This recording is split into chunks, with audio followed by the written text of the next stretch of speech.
America, we start with the community and officers coming together for a prayer vigil tonight at the Fraternal Order of Police headquarters on the south side. Public servants and members of the community sharing a moment to remember Officer Perry Wren. Ebony Monet was there and she joins us live at IMPD headquarters. Ebony. People came out tonight to show their support for police, and FOP leaders tell me that support is needed, especially right now, as many police express feelings of anger and hopelessness. IMPD's thin blue line is one less officer strong. So my hope, and Pastor, my prayer tonight, is that Officer Wren's sacrifice does mean something in terms of being the catalyst for significant change in our community.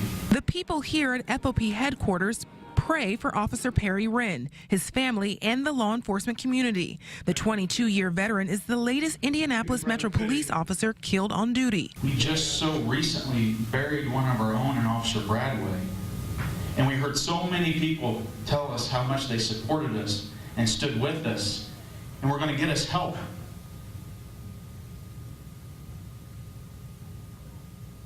And not a lot has changed. Officer Rod Bradway's wife, Jamie Bradway, came to this prayer and vigil about 10 months after a similar vigil for her murdered husband. Any officer that goes out on the streets, you just pray every night. Our kids pray for their daddies that, you bring home safe, that everybody's safe. So it's just knowing someone's going through that pain that you hope to never, ever experience is heartbreaking. Speakers tell the crowd police need their help. They're doing the best they can to hold this line. But there's also got to be support on the other side that helps push back with them when evil steps over the bound as well. These are women and men who have dedicated their lives and have vowed to lay down their life for their fellow citizens. And time again, they're starting to feel as though those citizens aren't willing to stand with them. By raising blue lights, people here symbolically show police they're standing with them. FOP leaders say that Officer Wren chose to work in one of the toughest neighborhoods for IMPD officers, and they say that choice speaks volumes about his character. Reporting live downtown, Ebony Monet, RTV6.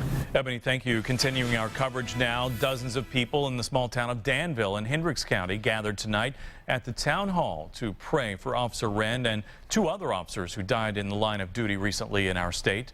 Our Drew Smith joins us from Danville with more on that.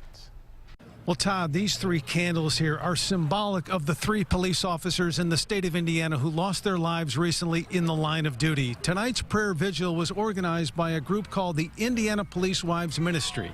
It is a faith-based organization started several months ago, led by the wife of a Hendricks County Sheriff's deputy. Many of the people here tonight have close connections to the law enforcement community.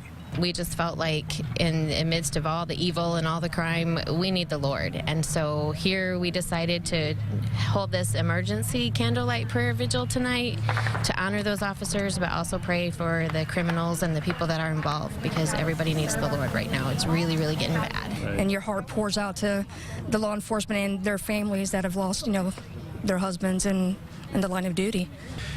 And for the dozens of people who turned out for this prayer vigil tonight, this event was simply about healing, getting over the loss of three of our police officers in the state of Indiana. Reporting from Danville, Drew Smith, RTV6.